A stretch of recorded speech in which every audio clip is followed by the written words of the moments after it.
I'm leaving on a trip to Japan, and I got this package last night. Let's see what we got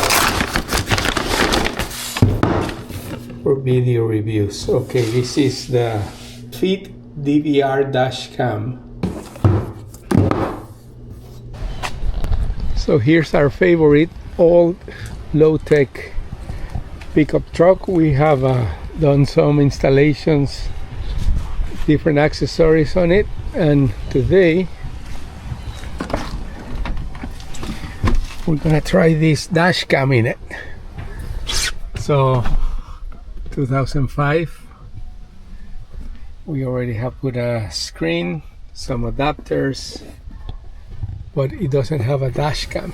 So let's do the unboxing here. Let's use one of these keys to take the plastic wrap. We've done a few of these ones already, so I know the process more or less. But let's see the instruction manual anyway. Here's a QR code for the actual user manual in many languages: French, Dutch, Italiano, Espanol. I think this is Chinese, Korean, Russian, and something else, I don't know. So this is what it's in the box: the actual camera, a bracket to install it, and the wire. This is the product overview: USB-C port, power, earphone port, rear camera cable, and a bracket with built-in GPS. So it looks pretty simple to install. You just put it here on the windshield. Here are the controls: reset, menu button, up button, power, press and release to turn on and off, press and hold to turn off on the camera, down and OK. So micro SD card instructions: you have to use only U3 or higher micro SD cards, and it's recommended for you to reformat it every 3 months. So because this camera is recording loops, so you wanna just have the memory kind of fresh, I guess. Here are the specifications. We talk about the SD card. The display size is 3 inches. The resolution is 4K for the front and 2K inside and rear. And it's more technical things. Working temperature from 60, well, this is in centigrade, so -20 to 80, but that's centigrades. So here are just the menu to connect to the Wi-Fi, the resolution, the loop recording, 1 minute, 3 minutes, 5 minutes, the sound on and off, and more detailed information about it. Here's the QR code to download the app so you can control it remotely, and the installation guide, which is very simple, as we've done with many others. You set it up out here in the front and run the wires the bottom to the 12-volt charger, and for the back the same, you run it through the side. That's that. Here's the actual camera. So this goes to the front, and the camera is the one that adjusts. There are all the wires and other stuff. The long wire goes to the back of the truck, and it connects somewhere here, over there. Here are some pads if you miss them. This is the tool to hide the wire. This is the rear camera. Be sure to test it and see which side is up and down. I made a mistake a couple times of putting it reversed. Doesn't really matter, because when you download the footage you can turn it around, but better to install it the right way. And here is the 12-volt charger of the front camera. So this one will go here. It has the original here. It doesn't smoke. So there it is. Well, let's run the wires and see how it is. They also include these plastic templates. You can put them in the windshield so it's more firmly secured.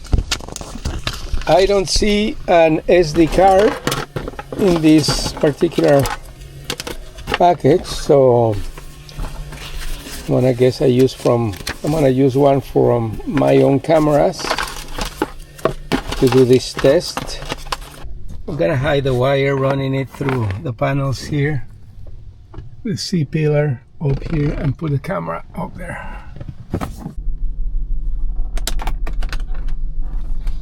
So we run into a difficult problem here because these USB-C ports, as you can see in this 2005 Frontier, are disconnected or broken. So I'm gonna demonstrate the camera in another car till we fix this one, and then we'll make a final installation somewhere else.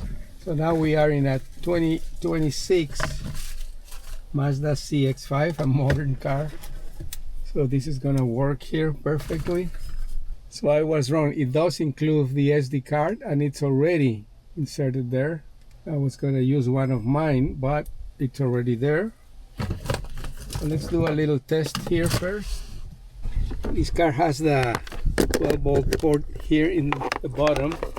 So it's actually nice for this demonstration because we can hide the wire much better.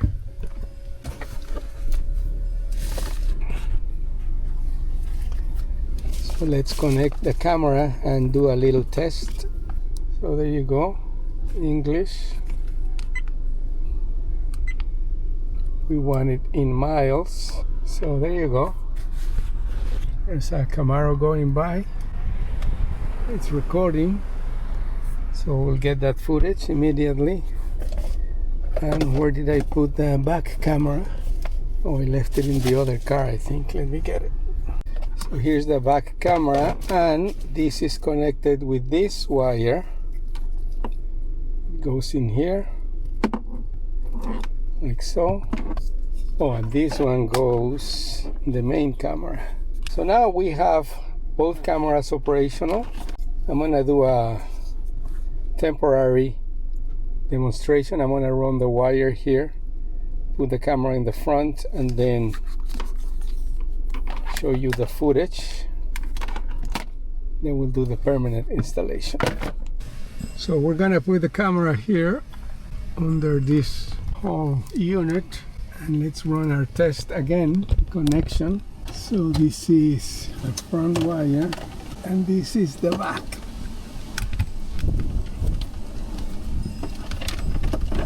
So the camera is here installed. There it is, it's recording in the front, inside. So we're hitting the wires according to the instructions. Let's go for a little ride and see what kind of footage we'll get. Give us the actual speed we're driving at, which is an added safety measurement. If you're looking at it, you can see you're going here 12, 11, whatever. We're gonna go out here, this little intersection with some traffic, so you can see what other vehicles we find. As some of you might know, Miami is the world capital of insurance fraud, and now some companies are demanding, especially for commercial vehicles, to have these type of cameras. So when there's a claim, instead of just the testimony or the description from the driver, now you have actual evidence of what happened. So highly recommended, even if your insurance company doesn't demand it.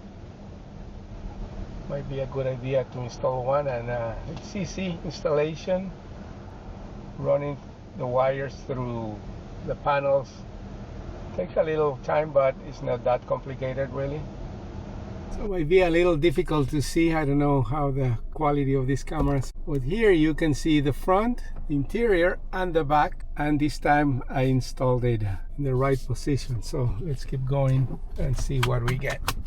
This footage also might help you if you get a speeding ticket and whatever the policeman tells you that you were going at such a speed, and you are sure that you weren't speeding. The actual speed is shown here in the footage too, so you have that, and you can go to court, fight the ticket, and get rid of it. Another benefit from this technology. So there you go. This car has a lot of cameras already, but it doesn't have a dash cam. So maybe Mazda won't like this, and some of the dash cam manufacturers either. The RAV4, the 2026 Toyota RAV4 now has all these systems integrated into the infotainment system. So if you don't want to do all this process, you will need to buy a new 2026 Toyota RAV4 that comes with it already, part of the standard equipment, but that's gonna cost you a lot more than this camera. So there you go.